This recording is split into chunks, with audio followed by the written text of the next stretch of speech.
Katie, let me ask you, I do find it interesting, Donald Trump, over the last 48 hours, has been a lot different than the Donald Trump you covered for the last 3 weeks. Yeah, he was on prompter quite a bit. He's been off prompter more.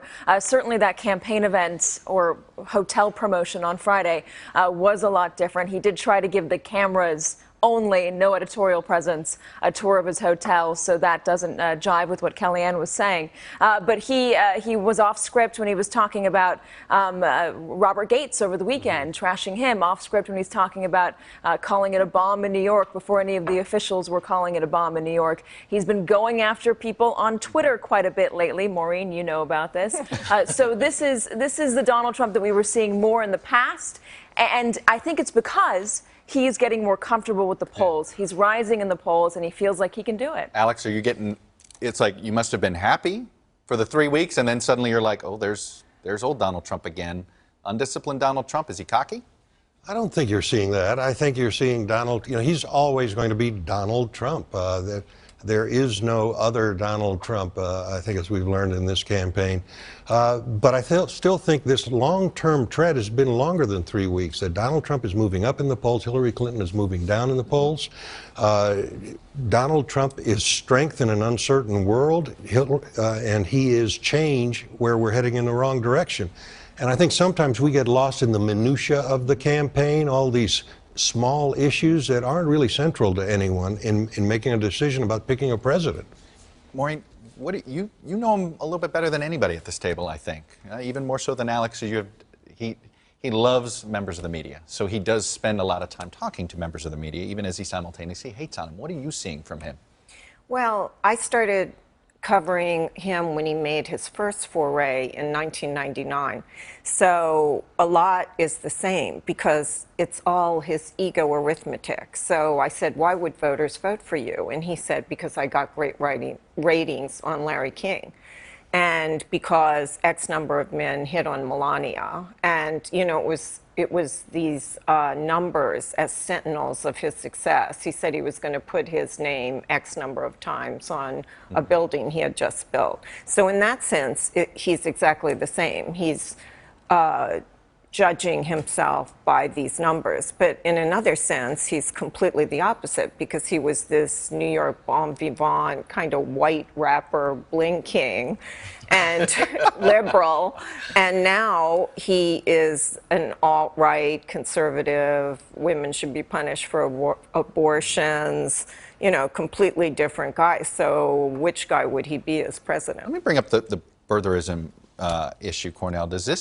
What happened Friday, did it put an end, as Donald Trump wants to say, or did it suddenly give the Clinton campaign a way to motivate President Obama more to help? Thanks for poking me with the stick with the birther issue. I know. I mean, it is something that we've been tracking ever since 2008, through the campaign, and it is. And I'm going to be hawking a book next month myself, and that sort of tracks what's been happening with racial aversion and how it's been impacting the electorate. And look, I'm not going to play nice games with this. This birtherism stuff is a soft place for racism in the land. It is a soft place for racism in the land, plain and simple. We've had a couple hundred years of presidents now, and none of them have had this attack on them. The othering of the president, the making him not a real American, it is. By the way, Cornell, let me ask you, you were on the 2008 campaign with Yes. Barack Obama.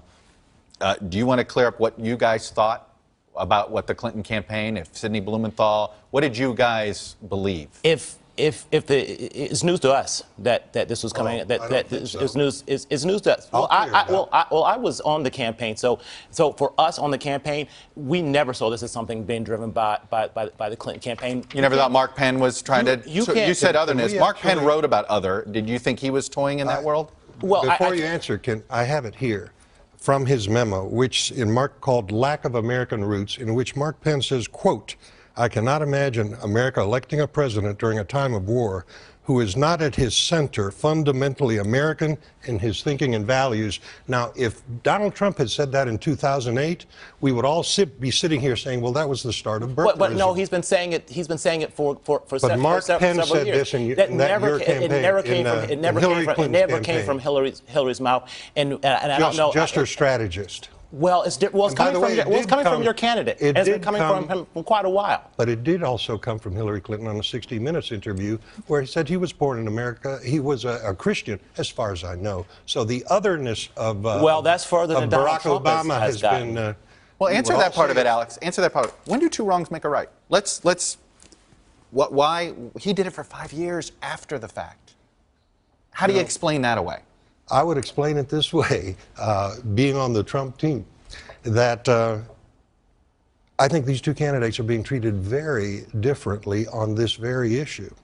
Because this is something that Hillary Clinton's campaign started when it was convenient for her, but the media covers it as if it is only Donald Trump who has taken the campaign Alex, in I this gotta direction. tell you, Wait, that's not really an answer. And by the way, Alex. well, there isn't, there's an answer here. I think the big question about Obama is not where he was born or his faith. The big question about Obama has he considered himself more of a globalist than an American? There is an otherness to this president, and people have tried to exploit that politically in different ways. The Clinton campaign tried to exploit it this way, the way their strategist said, by saying his lack of American roots is an issue. To make what Donald Trump has been doing for 5, 6 years I don't think that's racism. comparable to what to that. To Alex, that's not fair. It's not fair at all. It's not even close to being the same. Well, then you should take that up with Mark Penn and the Clinton I know. I campaign. can take it up with Hillary Clinton, and it's not something that she's done. It's not something that she's pushed, and it's not the same. Hey, NBC News fans, thanks for checking out our YouTube channel. Subscribe by clicking on that button down here, and then click on any of the videos over here to watch the latest interviews, show highlights, and digital exclusives. Thanks for watching.